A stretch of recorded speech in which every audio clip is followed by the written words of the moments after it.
نام خدا. در جلسات قبلی در ارتباط با افزونه چت جی پی تی فور اکسل صحبت کردیم که چطوری بریم اون رو ادینز کنیم وارد اکسلمون و در رابطه با توابعی که در اختیار ما میذاره یک صحبتایی کردیم و در مورد فانکشن AI تیبلش مفصل صحبت کردیم و گفتیم که چطوری میتونیم اون رو بیایم استفاده کنیم و نمونه هایی هم به انگلیسی هم به فارسی به صورت آنلاین اومدیم و استفاده کردیم. اما برای امروزمون میخوایم مجدد از این چت جی پی تی فور اکسل اما فانکشن AI لیستش رو ببینیم به چه صورته. به همین خاطر میریم و وارد محیط اکسلمون میشیم و صحبت هامون رو در محیط اکسل ادامه خواهیم داد. همونطور که می‌بینید مجدد اینجا ما افزونه چت جی پی تی فور اکسل رو داریم. در جلسات قبلی اومدیم صحبت کردیم و گفتیم که اگر ما بیایم اینجا یک مساوی بزنیم AI رو که بزنیم فانکشن هایی که به صورت هوش مصنوعی در اختیار ما گذاشته اینجا نمایان میشه. خب اما قبل از این ما گفتیم حالا بذارید این رو هم بزنیم اول AI. این دفعه میخوایم در رابطه با لیست صحبت کنیم. مجدد اینجا هم میبینید اومده یک سری پارامترها رو از ما خواسته که معین کنیم که هر کدوم از این پارامترها چه معنی داره. خب برای اینکه بیشتر با این پارامترها آشنا بشیم مراجعه میکنیم دوباره به سایت رفرنسمون که ببینیم هر کدوم از این پارامترها چه تعریفی رو دارن. خب مجدد میایم به همین سایتی که جلسه قبلم آدرسش رو خدمتتون عرض کردم، میریم پایین. این دفعه جلسه قبل این AI تیبل رو با هم دیگه صحبت کردیم، حالا میایم روی AI لیست سی سینتکس رو میزنیم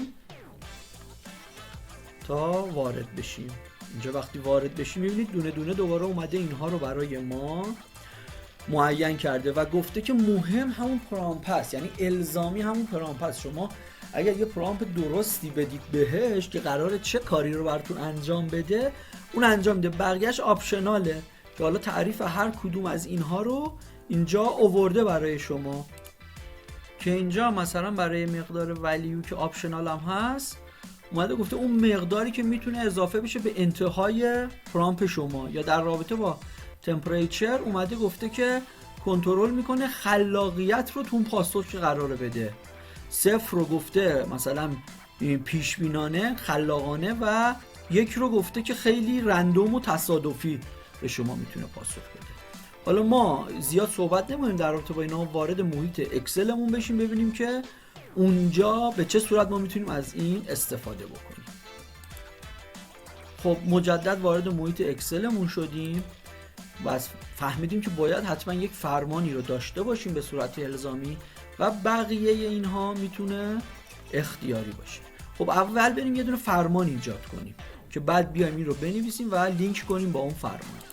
فرمان اولی که ما میخوایم ایجاد بکنیم این که بیایم بگیم مثلا خودتو به عنوان چت جی پی تی برای ما بیا و 10 تا برچسب 10 تا عنوانی که در رابطه با این چت جی پی تی فور اکسل میتونه ایجاد بشه که این رو توصیف کنه رو برای ما ایجاد کن. خودت نظر در رابطه با خودت چیه؟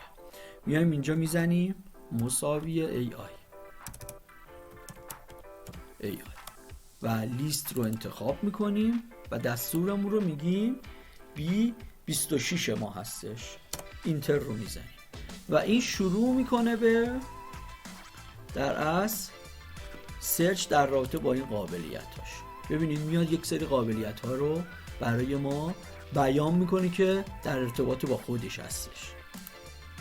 خب میاد میگه که این چت جی پی تی فور اکسل میاد و تجربه شما رو زیاد میکنه. در مورد دوم میاد در رابطه با بهره وری شما صحبت میکنه، میاد میگه که بهره وری شما رو افزایش میده.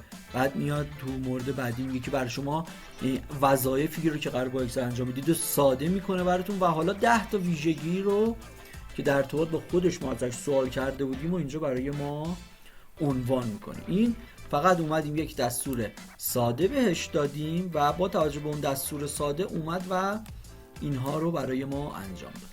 اما حالا ما میخوایم بریم یک سری دستوراتی بهش بدیم که در اصل بیشتر باشه، یک سری موارد خاصی رو به عنوان دستور بهش عنوان کنیم. جدول ایجاد میکنم اینجا، میگم اینجا مثلا بگیم که تسک ما باشه، تسک. بعد مثلا پایین بیاییم بگیم که این تکنولوژی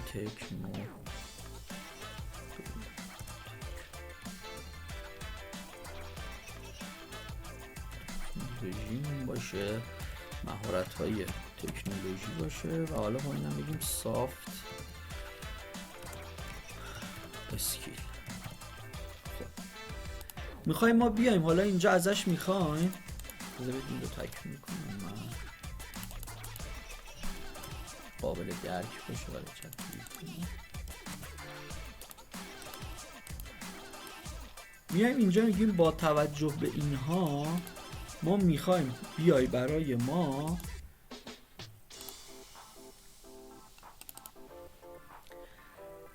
اول یک سری 10 تا از نیازمندی های شغلی رو که توی در اصل کار سیل فورس هستش به ما بگو.